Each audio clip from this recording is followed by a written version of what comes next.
चांदी में मैं एक्सपेक्ट कर रहा हूँ कि $100 तक, 90 से लेकर $100 तक के लेवल आपको देखने को मिल सकते हैं। बट ये है कि थोड़ा सा यहाँ पर एक फुल स्टॉप हो सकता है या थोड़ा सा ब्रेक यहाँ पे लग सकती है। जो चाइना ने करीबन 4200 टन के आसपास जो चांदी है वो एक्सपोर्ट करी है पिछले साल की, चांदी की जो सप्लाईज हैं वो चाइना की तरफ से कम होने वाली है, तो that is also a positive point for the silver की डिमांड हायर लेवल पे ज्वेलरी या फिजिकल की कुछ कम होती हुई दिख रही है। कहा जाता है कि दुनिया की 60-70% चांदी चाइना के पास है।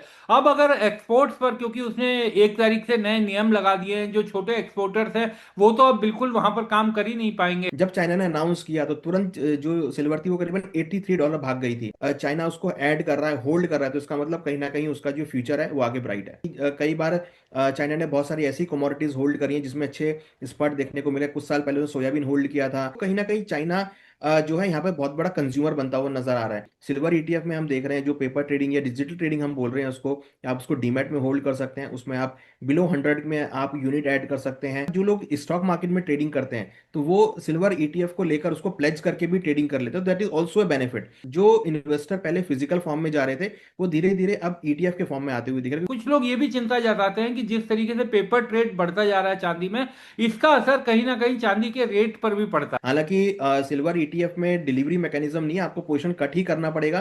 तो इसलिए अगर आपको सिल्वर लेना है तो पहले आप अपनी यूनिट बेचिए, फिर आप उसको जाके सिल्वर फिजिकल मार्केट से परचेज कर सकते हैं। पर ऐसा नहीं है कि वो कोई बबल है। जो पेपर ट्रेडिंग है या डिजिटल ट्रेडिंग है या ऑनलाइन ट्रेडिंग है वो पूरी सेबी के रेगुलेटेड में है। तो उसको हम सट्टेबाजी नहीं बोलेंगे, उसको हम इन्वेस्टमेंट बोलेंगे कि सिल्वर के भाव यहाँ से बढ़ने वाले हैं तो I can hold silver physical में ले सकता हूँ। अब तो ये ट्रेंड चल रहा है कि मान लीजिए किसी को प्रॉपर्टी, किसी ने अपनी प्रॉपर्टी सेल करी तो वो प्रॉपर्टी लेके वो शॉर्ट टर्म के लिए सिल्वर बाय कर लेता है। अब तो ऐसा लग रहा है कि शेयर बाजार में जो पैसा लगाया करते थे वो इन्वेस्टर भी पूरी तरह चांदी के इन्वेस्टमेंट में आ गए। तो जब तक उनको सिल्वर में रिटर्न मिलेगा इन्वेस्टर सिल्वर में इन्वेस्ट कमाएगा। ये हर 5 साल में कोई ना कोई एक ऐसा प्रोडक्ट आता है जो मोमेंटम देता है। पीछे हमने देखा था बिटकॉइन में अच्छा खासा मोमेंटम था। चांदी में अगर आपको इन्वेस्टमेंट करना है तो डिप्स आते हैं, तो वहां पर आप छोटी छोटी क्वांटिटी ऐड करके चले। 1970 1980 में अगर आप जाएंगे तो चांदी ने 800% की रिटर्न दी है। सन 2000 से लेकर सन 2010 में चांदी ने करीबन 550% की रिटर्न दी है। अभी भी जो चांदी के अंदर मोमेंटम है वो यहाँ पर इंक्रीज होता हुआ दिखाई देगा। हम देख रहे हैं कि कुछ ऐसी अभी एनालिसिस हुई है कि चांदी की जो बैटरीज हैं वो एक बहुत लंबे समय तक सस्टेन हो रही हैं। अगर हम बात करें इसराइल की, हमास की, यूक्रेन की, रशिया की,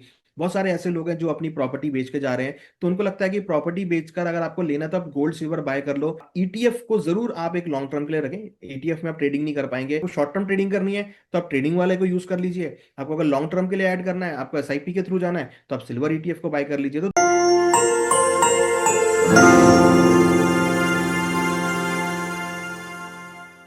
नमस्कार, मैं हूं विक्रांत यादव और आप देख रहे हैं आपका अपना चैनल द स्वतंत्र।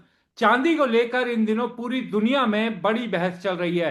चर्चा चल रही है कि अब आगे क्या होगा। पिछले साल चांदी ने 165% का रिटर्न दिया, लेकिन अब लोगों की उम्मीदें 2026 को लेकर है। लेकिन 2026 की शुरुआत में ही जो साल के आखिरी दिनों में और शुरुआत में जिस तरीके से चांदी ने हिचकोले खाए, उसको लेकर भी अब लोग सवाल उठा रहे हैं कि आगे कैसी चाल रहेगी। हमारे साथ बात करने के लिए मौजूद है वित्तीय विशेषज्ञ अनुज गुप्ता जी। अनुज जी, बहुत बहुत स्वागत है और नव वर्ष की आपको बहुत बहुत शुभकामनाएं।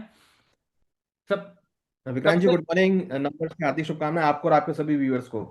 बहुत बहुत शुक्रिया सर। अनुज जी, सबसे पहले तो यही जानना चाहेंगे कि चांदी में क्या होगा सर। अभी पिछले दिनों हमने देखा, पिछले हफ्ते एक दिन में 23,000 का अप डाउन आया, उसके बाद भी लगातार 48 घंटों में बहुत चांदी ने हिचकोले खाए। तो ये चल क्या रहा है और अब आगे क्या दिखाई दे रहा है? देखिए सबसे पहले तो हमने देखा कि चांदी 2025 में जहां 180% तक चली गई थी बट फाइनली 147% पे क्लोज हुई। करीबन ऑलमोस्ट अगर आप देखेंगे तो इंटरनेशनल भाव करीबन $71.60 के आसपास बंद होते हुए नजर आए। वहीं अगर हम डोमेस्टिक मार्केट की बात करें तो डोमेस्टिक मार्केट में हमने काफी अच्छे रिटर्न्स, जो मोमेंटम है वो यहाँ पर बनता हुआ दिखाई दिया। डोमेस्टिक मार्केट में हमने देखा कि जो चांदी है करीबन 170% के लेवल पे क्लोज होती हुई नजर आई। जहां चांदी ने 2,54,174 का हाई बनाया था, फाइनली 2,35,701 के लेवल पे क्लोज हुई।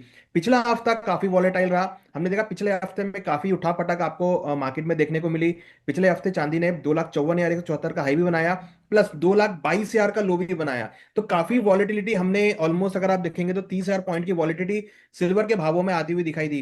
तो यहाँ पर अगर आप देखेंगे तो काफी वॉलेटाइल सेशन पिछला हफ्ता रहा, क्योंकि पिछले हफ्ते बहुत सारी चीजें ऐसी हुई, जैसे कि अगर हम बात करें कॉमेक्स में मार्जिन का बढ़ना, या कहीं ना कहीं हायर लेवल पर प्रॉफिट बुकिंग होना, ये सब चीजें हमने सिल्वर में आती हुई देखी। सर किस तरीके से अब चाल आगे दिखाई दे रही है, क्योंकि लोगों के मन में अब सवाल यही है कि क्या चांदी, क्योंकि बहुत ही चंचल धातु है, तो लोग अब बड़े कंफ्यूज हैं और लोग सोच रहे हैं कि अब आगे क्या रहेगा।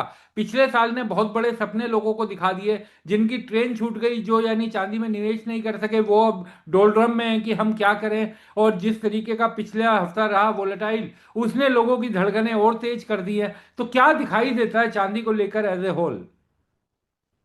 देखिए, सपने जरूर दिखाए। 2025 में चांदी ने सपने दिखाए और सपने पूरे भी किए। तो जो लोग चांदी में, अगर मैं कहूं कि जो जनवरी में बैठे उनको भी लेवल्स मिले, जो मई जून में बैठे उनको भी लेवल मिले, जो अगस्त में बैठे उनको भी लेवल मिले, और जो दिसंबर के एंड में चढ़े वहां भी उनको लेवल मिले, क्योंकि दिसंबर के एंड में चांदी ने नया हाई बनाया। तो ऐसा नहीं है कि बीच में हाई बनाया, चांदी 1 जनवरी से चलना चालू करी और 31 दिसंबर तक चलती रही। तो जिसने, जो जिस रेट में भी बैठा, वहां उसको रिटर्न देखने को मिला। इनफैक्ट अगर आप पिछले 2 दिनों की बात करेंगे, 1 या 2 जनवरी की, तो यहां पर भी जिन्होंने जो बैठे होंगे वहां पर उनको अच्छा खासा रिटर्न इंट्राडे के अंदर मिला होगा। तो ऐसा नहीं है कि लोगों को नहीं किया, सब लोगों को अच्छे सपने पूरे किए, लोगों को दिखाया कि भाई एक चांदी किस तरीके से मल्टी बैगर जो है ब्रैकेट में आ सकती है, और मल्टी बैगर में आई। और इसकी वजह से हमने देखा कि पूरे ही बाजार में एक अनसर्टेनिटी का माहौल क्रिएट हो गया था, क्योंकि जो कॉमेक्स के अंदर मार्जिन बढ़ाए गए, चाइना ने सिल्वर के एक्सपोर्ट के ऊपर बैन लगाया, यूएस भी उसकी तरफ देख रहा था। तो बहुत सारी चीजें ऐसी हुई जो कि चांदी को लेकर काफी रही। इवन रिटेल कस्टमर से लेकर, अगर आप बात करेंगे वर्ल्ड इकोनॉमी तक लेकर, सभी ने चांदी के ऊपर जो है इन्वेस्टमेंट करते हुए देखा। तो मुझे लगता है कि चांदी 2026 में भी आपको अच्छे खासे रिटर्न निकालती हुई नजर आएगी। बट ये है कि थोड़ा सा यहाँ पर एक फुल स्टॉप हो सकता है, या थोड़ा सा ब्रेक यहाँ पे लग सकती है, उतनी स्पीड शायद आपको ना देखने को मिले, क्योंकि सिल्वर कहीं ना कहीं, अगर आप देखेंगे तो मैं आपके सामने डेटा यहाँ पे देना चाहूंगा कि जैसे अगर हम चाइना की बात करें, जो चाइना ने करीबन 4200 टन के आसपास जो चांदी है वो एक्सपोर्ट करी है पिछले साल। वहीं जो चाइना है वो करीबन 3300 टन के आसपास क्या, अगर हम बात करें तो प्रोडक्शन करता है। तो चाइना ने ये कहा कि भाई वो अब उतनी मात्रा में एक्सपोर्ट नहीं करेगा। अगर किसी को भी चाइना के अंदर एक्सपोर्ट करना है तो उसको प्रॉपर लाइसेंस लेना पड़ेगा। तो कहीं ना कहीं ये शो करता है कि चांदी की जो सप्लाईज हैं वो चाइना की तरफ से कम होने वाली है। तो that is also a positive point for the silver की। आपको, अगर चाइना एक्सपोर्ट नहीं करेगा, क्योंकि चाइना जो है करीबन 15% के आसपास वर्ल्ड पूरी प्रोडक्शन में कंट्रीब्यूट करता है, तो 15% अगर शॉर्टेज होती है तो that is again a positive point. Plus China जो है, अगर चाइना होल्ड कर रहा है तो that is also a positive point, कि चाइना को लगता है कि वो इंडस्ट्रियल मेटल में ऐड हो सकता है। वहीं अगर आप देखेंगे तो बहुत बड़ी बड़ी कंपनीज हैं जो जैसे ऑटो मेकर्स हैं या इलेक्ट्रॉनिक मेकर्स हैं, वो चांदी को यहाँ पे होल्ड कर रही हैं, क्योंकि उनको लगता है कि चांदी जो एक बहुत बड़ा एक इलेक्ट्रिसिटी का पार्ट है, जिसको वहाँ पर वो यूज़ कर सकते हैं, कंडक्टर है बहुत स्ट्रांग। तो हम देख रहे हैं कि काफ़ी auto companies, battery companies, electronic companies, सभी चांदी को यहाँ पर होल्ड करते हुए नजर आ रहे हैं। तो कहीं ना कहीं चांदी का जो यूसेज है वो इंक्रीज हो रहा है, प्लस सप्लाई डेफिनेटली यहाँ पर टाइटन होती हुई दिखाई दे रही है, जिसकी वजह से हमें लगता है कि 2026 में भी चांदी आपको मूव करता हुआ नजर आएगा। बट हाँ, जिस तरीके से मार्जिन्स फ्यूचर्स मार्केट में इंक्रीज हुए हैं, डिमांड हायर लेवल पे ज्वेलरी या फिजिकल की कुछ कम होती हुई दिख रही है, तो उससे थोड़ी सी स्पीड चांदी की कम हो सकती है। एक चीज और अनुज जी, जो आपने चाइना का जिक्र किया, तो चाइना एक बड़ा प्रोड्यूसर तो है ही, साथ साथ उसने बड़ी संख्या में होर्डिंग भी की हुई है अपने यहाँ पर चांदी की। कहा जाता है कि दुनिया की 60-70% चांदी चाइना के पास है। अब अगर एक्सपोर्ट्स पर, क्योंकि उसने 1 तारीख से नए नियम लगा दिए हैं, जो छोटे एक्सपोर्टर्स हैं वो तो अब बिल्कुल वहां पर काम कर ही नहीं पाएंगे। तो इसका कितना बड़ा असर पड़ सकता है बाकी हमारे देश के मुतल्लिक और ओवरऑल चांदी पर? देखिए, जैसे मैंने आपको बताया कि चाइना जो है करीबन 3300 टन के आसपास प्रोडक्शन करता है, और उसके बाद चाइना ने लास्ट ईयर करीबन अच्छी क्वांटिटी में एक्सपोर्ट भी किया। अब चाइना ने उसको बैन कर दिया, तो बहुत बड़ी एक ये एक डिस्ट्रप्शन है कि अगर चाइना एक्सपोर्ट नहीं करता है तो जो मार्केट में शॉर्टेज है वो यहाँ पर क्रिएट हो सकती है। और देखिए, जब चाइना ने अनाउंस किया तो तुरंत जो सिल्वर थी वो करीबन $83 भाग गई थी। तो कहीं ना कहीं एक वहां से आने के बाद हमने एक अपसाइड मोमेंटम, एक डिमांड में उछाल या सप्लाई शॉर्टेज की वजह से भावों में तेजी आते हुए देखी। तो ओवरऑल अगर आप देखेंगे तो जिस तरीके का सेंटीमेंट चल रहा है, तो डेफिनेटली चाइना इज अ बहुत बड़ा कंसर्न है। चांदी को लेके। और हमने हिस्टोरिकली भी देखा है कि कई बार चाइना ने बहुत सारी ऐसी कमोडिटीज होल्ड करी हैं जिसमें अच्छे स्पर्ट देखने को मिले। कुछ साल पहले उन्होंने सोयाबीन होल्ड किया था, फिर हमने देखा था कुछ कॉटन भी उन्होंने होल्ड किया था, तो उसके भावों में अच्छी एक अपसाइड मोमेंटम थी। अब चांदी हालांकि एक ऐसा प्रोडक्ट है जो कि आप लंबी अवधि तक होल्ड कर सकते हैं। आपको उसको मेंटेनेंस होल्ड करने की जरूरत नहीं है, आप उसमें जंग नहीं लग सकता, वो गल नहीं सकता। और प्लस जिस तरीके से इंडस्ट्रियलाइजेशन की बात चल रही है या एआई के ऊपर बात चल रही है, चिप्स के ऊपर बात चल रही है, तो कहीं ना कहीं चाइना जो है यहाँ पे बहुत बड़ा कंज्यूमर बनता हुआ नजर आ रहा है। तो अगर चाइना जो है कंज्यूम करता है तो डेफिनेटली चाइना जो चांदी के भावों को सपोर्ट आता हुआ दिखाई देगा। और अगर चाइना उसको ऐड कर रहा है, होल्ड कर रहा है, तो इसका मतलब कहीं ना कहीं उसका जो फ्यूचर है वो आगे ब्राइट है। तो इसका एक और चीज अनुज जी की आजकल जो है जो पेपर ट्रेडिंग वर्सेस जो फिजिकल है उसको लेकर के बड़ी लोगों के मन में चिंताएं हैं, क्योंकि जो पेपर ट्रेड है वो बढ़ता जा रहा है, करीब करीब ये 1:356 के करीब का रेशियो हो गया है। तो इसको किस तरीके से देखा जाए? देखिए, ट्रेडिंग की अगर बात करें, एक तो फिजिकल ट्रेडिंग है जिसमें आप जाकर फिजिकल ले सकते हैं। किसी भी जगह के पास जाकर आप 1 ग्राम, 5 ग्राम, 10 ग्राम, 1 kilo, 2 kilo, 5 kilo, 10 kilo, 30 kilo, जो भी आप नकाब लेना ले सकते हैं। बट पेपर ट्रेडिंग क्या है? Basically it's a electronic trading. अगर आपको ट्रेडिंग करनी है तो आप एमसीएक्स के थ्रू ट्रेडिंग कर सकते हैं, जिसमें फ्यूचर डेरिवेटिव सब कुछ है, वो आप ट्रेडिंग कर सकते हैं। प्लस ईटीएफ, जो कि पिछले 3-4 सालों में बहुत इंक्रीज हुआ है, उसका जो इंटरेस्ट है वो यहाँ पर इंक्रीज होता हुआ दिखाई दिया। तो बेसिकली फिजिकल में लेना थोड़ा मुश्किल होता है कि आपको एक बार में पूरा एक अमाउंट देना पड़ता है, और वहां पर कोई छोटी क्वांटिटी नहीं है। वहां पर अगर आप 1 ग्राम भी लेंगे तो आपको 1,000 रुपये या 2,000 रुपये आपको देने पड़ेंगे, 2500 आपको रुपए देने पड़ेंगे। बट यहाँ पर अगर आप ईटीएफ में लेते हैं तो आप अंडर 100 के अंदर भी आप सिल्वर ईटीएफ को बाय कर सकते हैं। तो बेसिकली जो सिल्वर ईटीएफ में हम देख रहे हैं, जो पेपर ट्रेडिंग या डिजिटल ट्रेडिंग हम बोल रहे हैं उसको, आप उसको डीमैट में होल्ड कर सकते हैं। उसमें आप बिलो 100 में आप यूनिट ऐड कर सकते हैं। आप उसमें एसआईपी का मैकेनिज्म बना सकते हैं, हर महीने का आप एक सिस्टम बना सकते हैं बाय करने का। तो बहुत सारी फिजिबिलिटी है जो कि आप ईटीएफ के थ्रू बाय कर सकते हैं। तो कहीं ना कहीं हम देख रहे हैं कि जो लोग, और दूसरी बड़ी बात, जो लोग स्टॉक मार्केट में ट्रेडिंग करते हैं तो वो सिल्वर ईटीएफ को लेकर उसको प्लेज करके भी ट्रेडिंग कर लेते हैं। That is also a benefit कि अगर आप सिल्वर ईटीएफ या गोल्ड ईटीएफ आप ले रहे हैं तो उसको आप प्लेज करके अपनी इक्विटी मार्केट की पोजीशंस भी बना सकते हैं। तो कुछ हद तक ये भी एक बेनिफिट लोगों को दिख रहा है कि भाई gold ETF, silver ETF easily pledge भी कर सकते हैं। तो इसके बहुत सारे बेनिफिट है। डीमैट में आप रख सकते हैं, इजीली ट्रांसफरेबल है, आप उसको डीमैट टू डीमैट ट्रांसफर कर सकते हैं। जैसे जैसे आप स्टॉक मार्केट को यूज करते हैं वैसे आप इसको यूज कर सकते हैं। प्राइस एप्रिसिएशन बिल्कुल सेम है, जो फिजिकल मार्केट में प्राइस बढ़ेगा वैसे ही यहाँ पर प्राइस में मोमेंटम होगा। तो हम देख रहे हैं कि जो इन्वेस्टर पहले फिजिकल फॉर्म में जा रहे थे वो धीरे धीरे अब ईटीएफ के फॉर्म में आते हुए दिख रहे हैं, क्योंकि उनको लेना बहुत ईजी हो जाता है। आपका जो पेमेंट है वो पूरा 1 नंबर का लगता है। अगर मान लीजिए किसी के पास 2 नंबर का पैसा नहीं है या कैश नहीं है तो वो ईटीएफ को ज़्यादा प्रेफर करता है, क्योंकि वो उसको 1 नंबर का ही इनकम शो होती है। अब क्योंकि अगर आप अभी भी ज्वेलरी मार्केट में जाएंगे तो कहीं कहीं कैश काफी मात्रा में यूज होता है। तो वो कैश अगर किसी के पास नहीं है तो अपने बैंक अकाउंट से डायरेक्टली वो 1 नंबर के अंदर, अगर हम बोले व्हाइट मनी के अंदर में, वो उसको परचेज कर सकता है। तो उसके बेनिफिट बहुत सारे हैं। तो मुझे लगता है कि कहीं ना कहीं जो प्रचलन है ईटीएफ का वो यहाँ पर आता हुआ दिख रहा है। एक्सचेंज ट्रेडिंग कमोडिटी जो है सिल्वर, उसका भी बहुत इंटरेस्ट लोगों को मिल रहा है, क्योंकि लोग वहां से 1 नंबर के अंदर और बिल्कुल डॉक्यूमेंटेशन के साथ, प्रॉपर क्वालिटी के साथ सिल्वर बाय कर लेते हैं। तो अगर आप देखेंगे तो इलेक्ट्रॉनिक फॉर्म के अंदर जो चांदी का बिजनेस है वो यहाँ पर इंक्रीज होता हुआ दिख रहा है। एक चीज लोग ये भी कहते हैं कि डिजिटल, अगर आप फिजिकल जितना चांदी की अवेलेबिलिटी है उससे कई गुना ज्यादा जो है वो पेपर ट्रेड हो रहा है। तो अगर किसी लोगों ने मांगनी अपनी फिजिक, जब उनका कॉन्ट्रैक्ट पूरा हो गया और उसके बाद उन्होंने डिमांड की, तो किस तरह की स्थिति बनेगी, इन सब को लेकर सवाल है। और कुछ लोग ये भी चिंता जताते हैं कि जिस तरीके से पेपर ट्रेड बढ़ता जा रहा है चांदी में, इसका असर कहीं ना कहीं चांदी के रेट पर भी पड़ता है। देखिए, बिल्कुल जितनी भी पेपर ट्रेड है, या अगर हम सिल्वर ईटीएफ की बात करें तो जितनी भी एएमसी कंपनीज हैं वो जो भी सिल्वर ईटीएफ देती हैं वो बैक्ड बाय फिजिकल सिल्वर होती है। तो ऐसा नहीं है कि फिजिकल सिल्वर की नहीं है। अगर आपको जो भी आप सिल्वर की यूनिट परचेज करते हैं वो फाइनली फिजिकल सिल्वर में कन्वर्ट हो जाती है। हालांकि सिल्वर ईटीएफ में डिलीवरी मैकेनिज्म नहीं है, आपको पोजीशन कट ही करना पड़ेगा, क्योंकि वो जितनी भी सिल्वर है वो वॉल्ट में रखी होती है एएमसी के पास में। तो इसलिए अगर आपको सिल्वर लेना है तो पहले आप अपनी यूनिट बेचिए, फिर आप उसको जाके सिल्वर फिजिकल मार्केट से परचेज कर सकते हैं, क्योंकि जो यूनिट बिकेगी आपकी वो ऑलमोस्ट करंट रेट के आसपास ही बिकेगी। तो इसलिए वहां पर बहुत इजीली आप बेच सकते हैं। और ऐसा नहीं है कि वो कोई बबल है, वो एक बिल्कुल फिजिकल फॉर्म में है। जितनी भी एएमसी सिल्वर ईटीएफ लॉन्च करती हैं उनके लिए कानूनी ये है, उसको सेबी भी ट्रैक करता है कि जितनी यूनिट आपकी बिकती हैं उतनी यूनिट आपको फिजिकल फॉर्म में बैक रखनी पड़ेंगी। अनुज जी, एक चीज की चांदी को लेकर के ये बहुत एक्सपर्ट्स कहते हैं कि चांदी में सट्टेबाजी बहुत सक्रिय है। तो इसको किस तरीके से देखा जाए और कैसे ये सट्टेबाजी चांदी के बाजार को प्रभावित करती है? देखिए, एक तो अगर आप देखेंगे तो ये एक एसेंशियल कमोडिटी नहीं है। अगर आप एसेंशियल कमोडिटी की लिस्ट में देखेंगे तो सबसे बड़ा ये है कि एसेंशियल कमोडिटी में नहीं है। और इसके ऊपर अभी ऐसा कोई लगाम नहीं है कि एक आदमी कितनी सिल्वर बाय कर सकता है।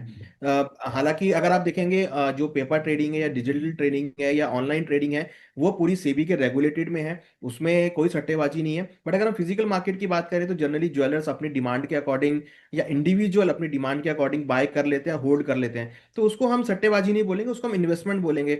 मान लीजिए आज मेरे को लगता है कि सिल्वर के भाव यहाँ से बढ़ने वाले हैं, तो I can hold silver physical में ले सकता हूँ। क्योंकि वहां पर कोई पैरामीटर नहीं है कि आप 1 किलो, 5 किलो, 10 किलो, 50 किलो कितनी लें। तो हम देख रहे हैं कि इंडिविजुअल आदमी भी मीन्स अगर आप तो अब तो ये ट्रेंड चल रहा है कि मान लीजिए किसी को प्रॉपर्टी, किसी ने अपनी प्रॉपर्टी सेल करी, उसके बाद मान लीजिए कोई हैंडसम अमाउंट आया, तो वो प्रॉपर्टी आने लेके वो शॉर्ट टर्म के लिए सिल्वर बाय कर लेता है। क्योंकि उसको पता है कि सिल्वर में मोमेंटम है। तो वो सोचता है कि भाई मैं प्रॉपर्टी ना लूं, मैं लैंड ना परचेस करके मैं उतने अमाउंट की सिल्वर ले लेता हूँ।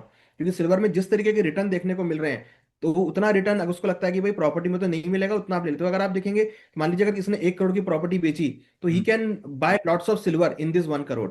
तो इसलिए सिल्वर की जो कहीं ना कहीं जो डिमांड है फिजिकली, वो यहाँ पर काफी देखने को मिल रही है। और इंडिविजुअल इन्वेस्टर भी यहाँ पे सिल्वर में इंटरेस्ट दिखाते हुए दिख रहे हैं फिजिकल अब फॉर्म में। अब तो ऐसा लग रहा है कि शेयर बाजार में जो पैसा लगाया करते थे वो इन्वेस्टर भी पूरी तरह चांदी के इन्वेस्टमेंट में आ गए हैं, क्योंकि वहां का पैसा भी लग रहा है कि चांदी की इन्वेस्टमेंट में जा रहा है।